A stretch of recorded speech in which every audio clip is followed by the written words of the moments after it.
You're listening to episode 118 of HubShots, Asia Pacific's #1 HubSpot-focused podcast where we discuss HubSpot tips, tricks, new features, and strategies for growing your marketing results. We hope you enjoy the podcast as much as HubSpot's CEO, Brian Halligan, does. Thanks for creating this podcast. It's awesome. I listen to it on the weekends and I really enjoy it. In this episode, we look at LinkedIn's sponsored video push. We talk about dark social. We review HubSpot features for deal stages and consider how CB Insights tweaks their newsletter headlines to increase open rates. Welcome to HubShots. My name's Ian Jacob from Search and Be Found, and with me is my co-host Craig Bailey from XEN Systems. How are you, Craig? Well fed, well watered, and Gojima. And we're ready for a great show. All right, on to our inbound thought of the week, Craig. Now, companies can add video natively to their company pages in LinkedIn. Tell me more. Right. So remember a couple of months ago, we were talking about the push for video in LinkedIn, but then it was only on personal profiles. Well, LinkedIn's now announced, finally, I love saying finally in air quotes, that you can add video to company pages. And I think this is still rolling out. I know it's coming because I couldn't actually do it on one of the pages today. But that's rolling out. But the bigger part of this is sponsored videos, being able to use video as, say, a brand awareness piece, using that as a sponsored post as part of your advertising within LinkedIn. So keen to try that. I think this is a sign that LinkedIn's finally catching up to other platforms. Facebook, I guess, is right there. But good that they're catching up. I think just it becoming a more viable channel. I think, as we've said on the show before, we really struggle to get ROI out of LinkedIn. I just keep assuming that I just haven't cracked it yet. Yes. Or maybe it's the types of companies we work with. But I think anything that's new, we always try to jump on quickly to test. So sponsored video is something we'll definitely be testing. All right, on to our HubSpot marketing feature of the week, Craig. And this is the funnel of contact lifecycle stages. I'll just quickly explain this. You've got your marketing dashboard and you have those funnel diagrams. Correct. Come in from subscriber to lead to marketing qualified lead, sales qualified lead. We could go through a whole life cycle. Yeah. But for some businesses, they're not actually interested in seeing them all, but they just want to see a snapshot. So for us, we probably wouldn't want to see subscribers. We want to see leads. And for most reports, you want to see leads. You probably want to see an opportunity and then a customer. You don't want to see evangelist and other things. So you just want maybe a smaller funnel to display on your dashboard. So this is just a nice little update to provide that. And as we always say, the great thing about the dashboard, marketing dashboard in HubSpot, is that you can automate those to be sent out via email. So this follows through into the emails that are sent as well. So my question to you, is this available on every dashboard or is this something that's available with the reporting add-on? I'm going to assume that that's in Marketing Professional or the reporting add-on. Yeah. I'm only asking that question because when I look at the visualization, it looks like it's a feature of the reporting add-on as opposed to being the standard. Yeah, maybe. I'm not sure. I don't know. I wouldn't be surprised if it's in some. Yeah, it is hard to know sometimes. Yeah, and I'll tell you why. And I struggle with this is that having the reporting add-on, you sometimes can't tell what's in a standard version and what's in the add-on. Some products you can tell, I've actually paid for this feature, or this belongs because I've actually paid extra for it. Whereas with reporting, I tend to find, obviously if you don't have it, it says, this is locked, or it has the little padlock. Padlock, it is hard to know from screenshots when you see it on product notes, and it's not until I only set this up in our portal, so obviously we have the reporting add-on, but that's right. Should have gone into some of our other portals to check. Yeah, so just have a look, and it's a good way to actually get the information you want. So I think one of the things we want to highlight is have useful information on dashboards. I say this because I've been in a few customer portals this week and I've been looking at different ways we're reporting stuff, or I've had customers ask me questions about stuff, and I look at things on their dashboard and lots of things are empty or they're not being utilized because they might not be using the blog that's on HubSpot. They might actually not be using landing pages and so on. So it just makes it really important that if you can have the right information at a glance that people can see, will make life a lot easier. Yeah, I agree. And I'll just say again, in Professional at least, you can send out your dashboards as emails. So we often send them up for a Friday send to the sales team. Here's the dashboard. That doesn't need the reporting add-on, by the way. You can do that in Professional. So it's a really useful feature of the dashboard. So get it set up, make it useful. All right, we've included a full list of March releases. So they've just created a product video. So have a look at that. There's some interesting updates in there. And we've spoken about that over the last month.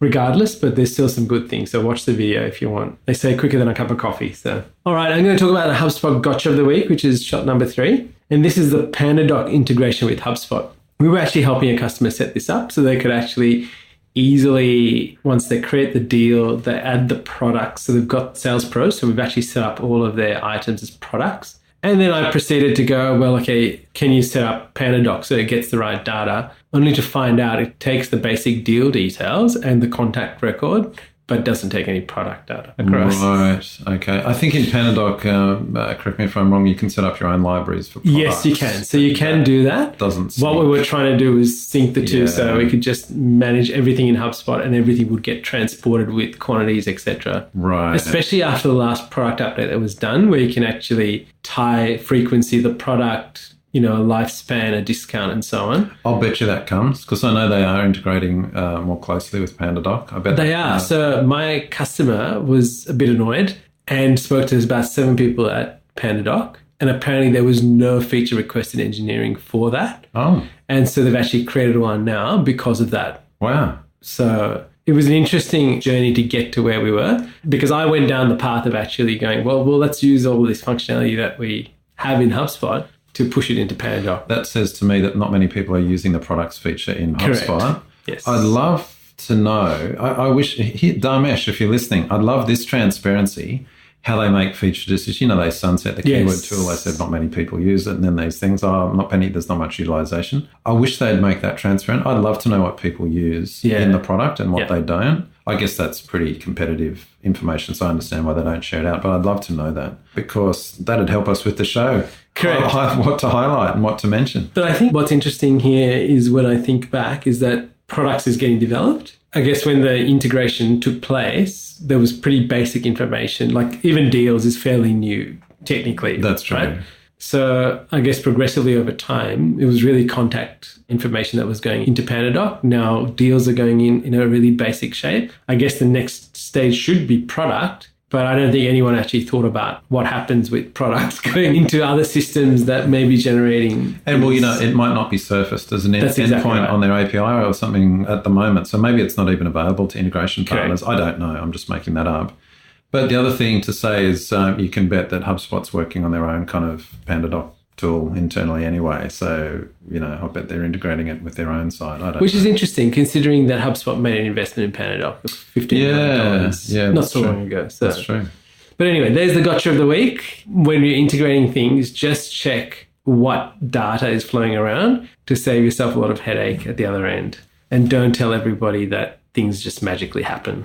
All right, Craig, on to our marketing tip of the week. And we're going to talk about dark social. Now, this is a rather interesting topic, because there are people talk about doing dark posts on social, which we just had a discussion with Justin about. Yeah, that was a good discussion, Justin. Oh, look, the word dark in terms of dark social sounds ominous. Like people talk about the dark web. Yes. It's nothing at all related to that. Correct. And the reason we're just going to highlight it tonight, because it comes up in conversations, and it was raised at the HubSpot user group. Yes. Basically, when we think about dark social, we're talking about traffic from sources where you can't really identify what the referrer is. And so So what does it look like in a HubSpot portal or Google Analytics? What does that look like? So that's normally lumped into the direct traffic channel. So, you've got organic, you've got paid, display, and then referral. Yes. And then there's direct as this channel. And people are like, oh, what's direct? And we kind of say, well, it's things like if they've bookmarked it or they type it directly in the address bar. Well, there's a whole other bunch of stuff that ends up in direct. Direct is kind of the bucket for anything they don't know where it goes. Yeah.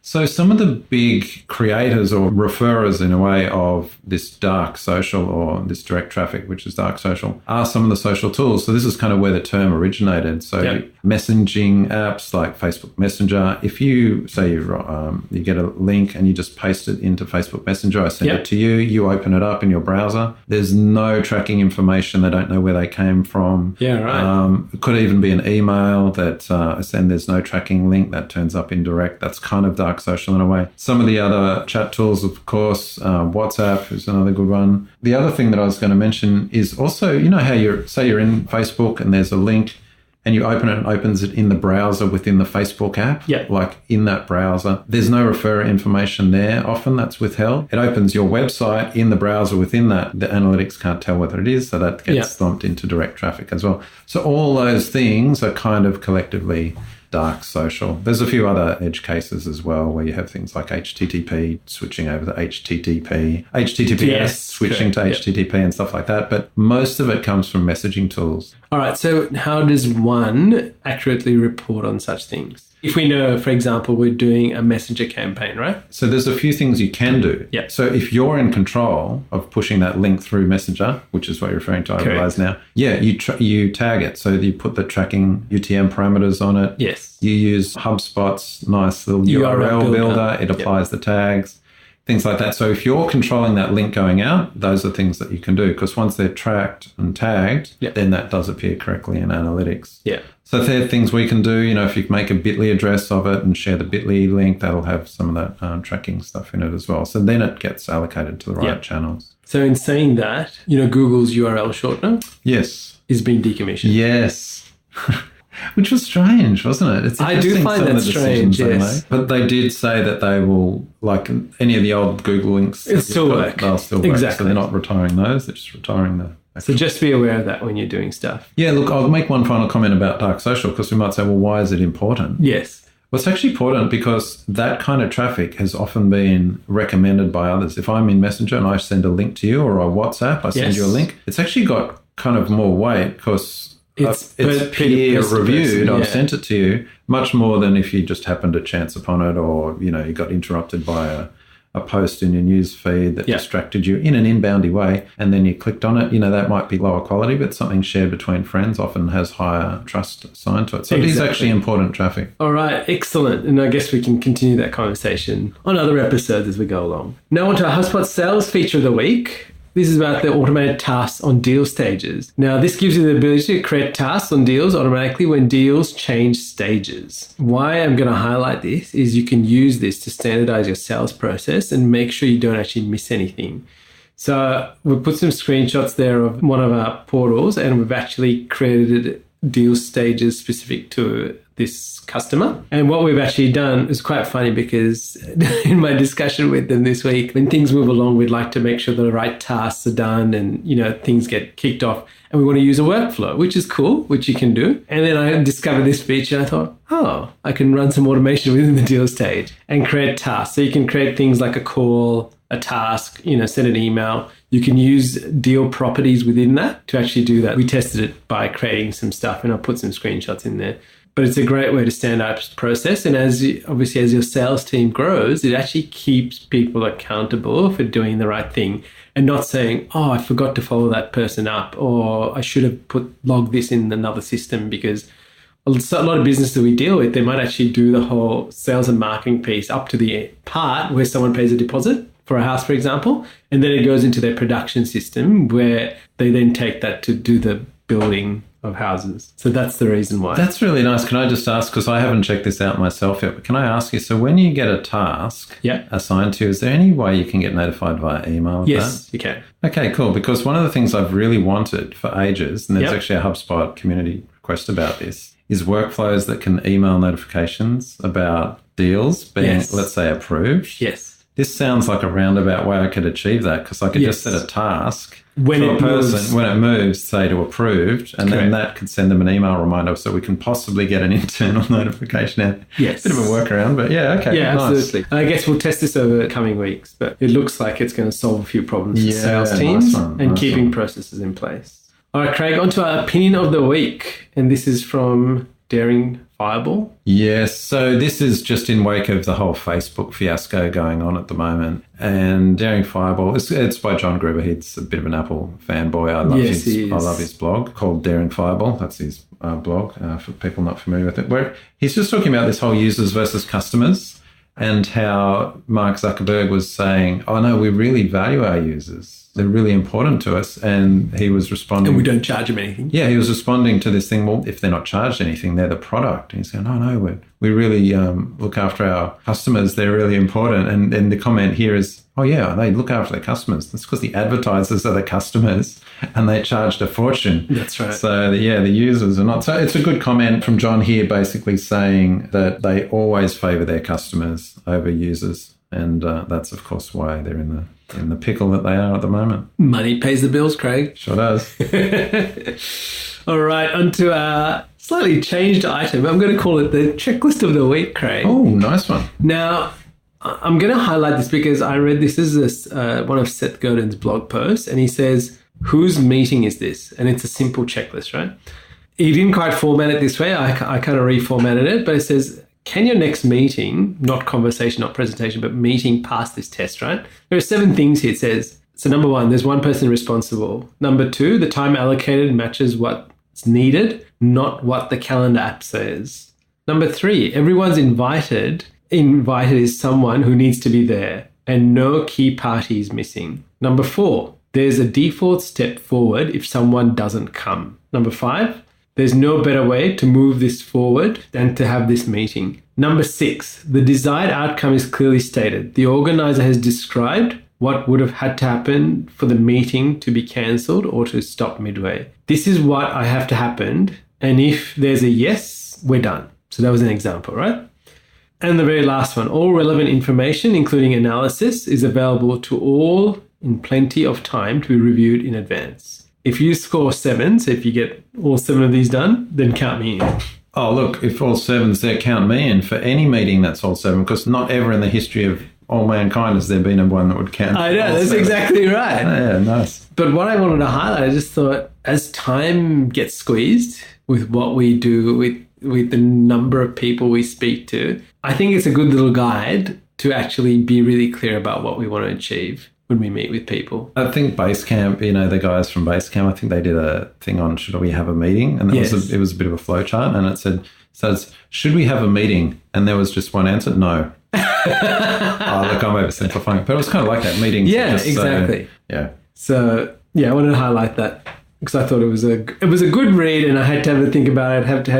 Had to let it sink in a bit. And then I think you'll get it. Well, I don't know if all 7 are relevant. We should have a meeting to discuss that. We should have a meeting to discuss that. All right, we've got some good resources of the week, Craig, and this is to do with newsletter headlines. Okay, so CB Insights is a newsletter that's daily, business days. So every day they send a newsletter. Every day I read it. I think it's probably the only newsletter that I'll happily read every day. Right. And so mentioning that to listeners, because we often say to customers when they're worried, am I sending too much email? Was it too often? What's the frequency? The best frequency for email? And it's like, I think you're asking the wrong question. Better question is, how do we be relevant? Yes. Because it's not frequency, it's relevancy. If you've got a relevant newsletter, as this one is, to me, I'll read it every day. Something else, if it's not relevant, I get it once a month, I unsubscribe. And I happily do that. I get, they're irregular. I'm just like, I didn't want this. Unsubscribe. So I am pretty protective of my inbox. And again, it's about relevancy. And so what they've done in this is they've analysed, because they've got, I think, a newsletter base around 200,000 readers. And their newsletter is their main selling channel. It's the thing that converts them into a customer, and a customer for them is like 50 grand a year. And so they looked at their open rate is the most important metric for their business in terms of affecting revenue, right? So it's very important, their newsletters. Yep. And so some of the things they looked at, here's what works for them. So here's ideas. This won't work for everyone, or many people. Might not work for you, but here's something to think about. Here's what works for them. Mentioning brand names in the subject line. Short titles. Less is more. And it's interesting. I've noticed that. Really short titles. Yeah. Negativity. Unfortunately, they'll say if it's negative, it'll get higher open rate. And surprises. Contrarian views. And it kind of makes sense when you read those. You kind of go, well, yeah, of course. So, dear listener, think about what the subject line of your newsletter is and possibly learn from that. Be creative. Right. Exactly. And in doing this, like especially in HubSpot, if you've got professional and upwards, you can actually run a split test on emails. You can. Actually, I didn't, in that article, if you go in, it goes how they split tests. Yes. They actually try 3 headlines with 6.6%. So, 3 of those is 20%. So the first 20% of the database, they try 3 different ones. And the one that wins, then they send to the remaining 80%. Yes. Yeah, so they do that for every single newsletter. So daily. And so in HubSpot, to make that happen, you need to have at least 100 subscribers that's going to make that work. Otherwise, you can't split test your headlines. All right, onto our quote of the week, Craig. This is from Simon Sinek. It says, you can easily judge the character of a man by how he treats those who can do nothing for him. You know what? That's a great quote. But are you sure that's Simon Sinek and not that he's quoting that? He might have quoted it because it came out of his book. I'm pretty sure I've read that somewhere else. But it's a great quote nonetheless. So there we go. And this is from a book where leaders eat last, why some teams pull together and others don't. So yes, it could well have been there. All right, we've got some bonus links of the week. If you're not driving your car, running around on the beach, doing exercise, so on, then you can go to the show notes, have a look at the links, and enjoy some reading. That's right. We'd love you to join our Facebook group. Craig and myself are in there on a daily basis, answering questions and talking about things coming up. And feel free to ask questions if you don't know what's going on, or you just want to make a comment about something. We'd love to hear back from you. If you like bits of our show, please tell us, because I know we sometimes talk to people and when we bump into them accidentally, they say, oh, I really like how you do that. Can I share one thing, right? Are you giving me some feedback, Craig? No. But we got some feedback about the user group. Did. And I got one comment from a person saying that something really nice. Yes. And I was like, that made my day. It did. And so the reason I want to mention this is because I think people sometimes think, oh, you know, they've got this podcast, they don't care. Or we often think about, oh, you know, they've got lots of people commenting, they're fine. It only takes one, and it made my day. That's right, it did. I know it did, because you sent me the email and you told me it made your day. We have people too, and all your friends and other people are friends too. So just make one nice positive comment to one person a day and it'll have a positive impact on the world. Well, Craig, until next time. Catch you later. Thank you for listening to this episode of HubShots. For show notes, resources, HubSpot news, including practical strategies you can implement, visit us at hubshots.com.